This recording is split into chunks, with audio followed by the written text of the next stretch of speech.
Pendant longtemps, je pensais faire une grande carrière et œuvrer pour la France. J'ai tout construit en ce sens. Et puis, j'ai découvert la réalité.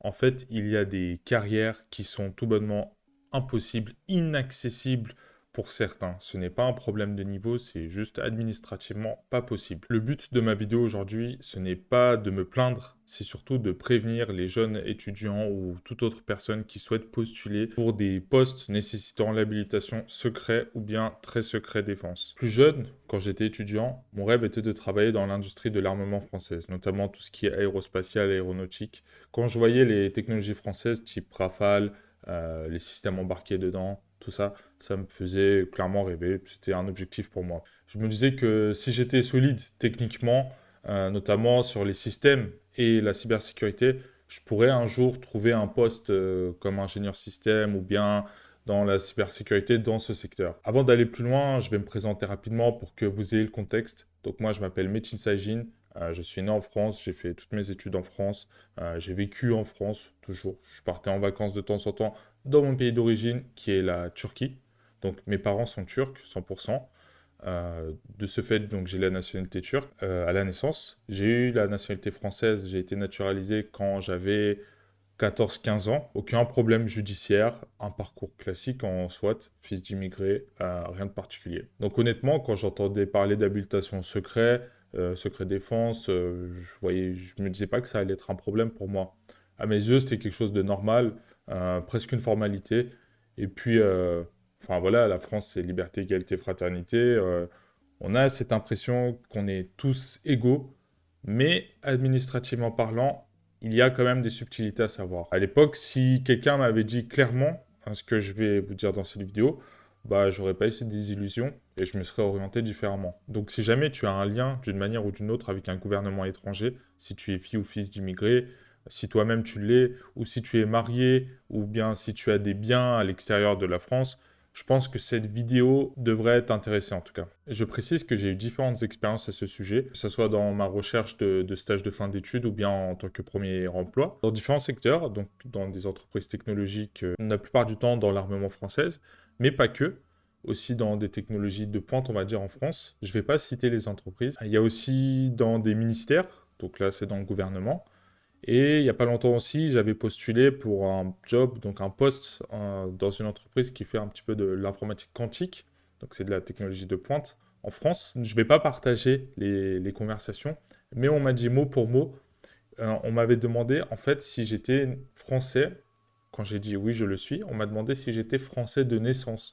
Et ensuite, on m'a dit clair et net, non, ce poste requiert la nationalité française à la naissance. Là, je vais parler de comment ça se passe quand on postule pour un poste nécessitant l'habilitation secret ou très secret défense. D'abord, tu as un premier appel, on te demande des informations basiques. Est-ce que tu es habilitable, entre guillemets, ou est-ce que tu as déjà eu une habilitation? Et donc ça, en fait, ça va être une condition pour décrocher ce poste. Sinon, on te redirige, en fait, ils prennent contact avec la DGSI, donc la Direction Générale de la Sécurité Intérieure, donc depuis le ministère de l'Intérieur, qui doit en fait tamponner, valider ton dossier en disant ok, cette personne est habilitée, et si tu as cette habilitation, tu pourras avoir ton poste. Sinon, c'est impossible. Une fois que l'entreprise prend contact donc avec le ministère de l'Intérieur, on te demande de remplir un formulaire qui est disponible, hein, je ne vais pas le partager en vidéo, mais il est de toute façon public, vous pouvez le trouver très facilement sur Google. C'est un formulaire de demande d'habilitation, secret ou très secret défense. Il faut savoir qu'en France, il y a beaucoup de postes nécessitant une de ces habilitations, que ce soit au sein d'un ministère ou bien même dans une entreprise, disons, sensible pour la France. Et en fait, le problème, c'est qu'il y en a beaucoup. Donc, pour faire simple, tu as beaucoup d'entreprises en France nécessitant cette habilitation. Et cette habilitation ne dépend pas de ton niveau d'études ou ce n'est pas au mérite, en fait. Il y a des cas, comme le mien, où tu ne peux juste pas prétendre à ces postes-là. Ça te ferme en fait pas mal de portes. Et ça, on te le dit pas forcément. Moi, j'avais postulé pour un ministère, disons un ministère important, si on peut dire, à Paris. Et donc, j'avais eu un premier entretien par visio, qui s'était très bien passé. Donc, à la suite de ça, on m'avait dit, OK, Métine, tu peux venir sur Paris et puis on va faire un entretien plus poussé et avec un mélange de techniques et pour voir comment le feeling passe. Enfin, en fait, c'est normal. Je suis parti donc, j'ai eu un entretien qui a duré plus de 2 heures, donc je crois que c'était 2 heures et demie. C'était long et on m'avait posé pas mal de questions techniques. Ça s'était très bien passé.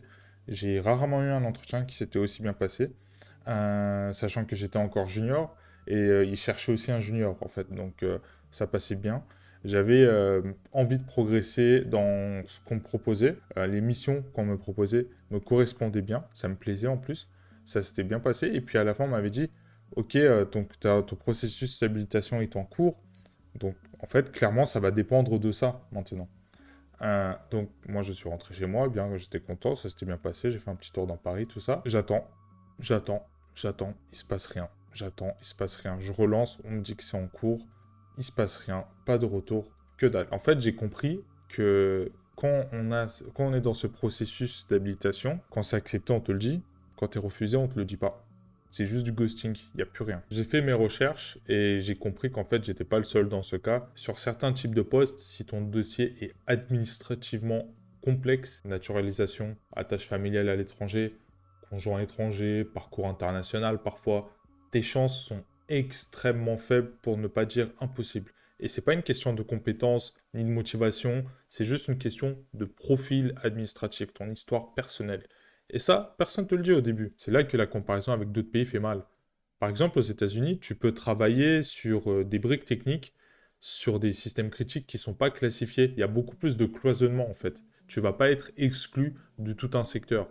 Tandis qu'en France, tout plein de postes qui ont pour condition cette habilitation secret ou très secret, alors que dans le poste en lui-même, tu vas pas faire ça. C'est juste que ça va être dans le secteur de l'énergie ou bien dans l'industrie de pointe ou l'armement. Bah, les entreprises, elles n'ont pas le droit de te prendre parce que c'est conditionné justement à cette habilitation que tu ne peux pas avoir. Et puis, ce qui m'avait déçu aussi, c'est qu'il y a quand même cette distinction, cette petite, on va dire, discrimination entre les Français, disons, Français de souche, enfin du moins de plusieurs générations, et les Français autres. Après, sache que c'est pas une fatalité en France. Tu peux très bien trouver un poste, et en plus, c'est pas forcément les postes qui payent le mieux, celles qui sont soumises à habilitation.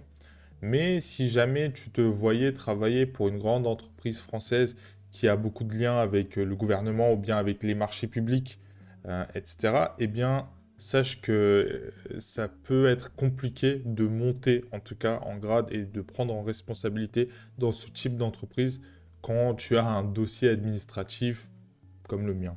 Voilà, en tout cas, si la vidéo t'a plu, je t'invite à mettre un like et à t'abonner à ma chaîne. J'aime bien ce type de sujet qu'on voit pas beaucoup, mais que en pratique, dans la vie réelle, ça te tombe dessus, bam, et toi, tu ne le savais pas. En tout cas, si tu as des questions sur ce que je viens d'expliquer ou sur une expérience, etc., que tu veux mon avis, je te laisse demander en commentaire ou m'ajouter sur LinkedIn, Metin Saïgine. Vous pouvez de toute façon voir ça en description. Allez, à plus!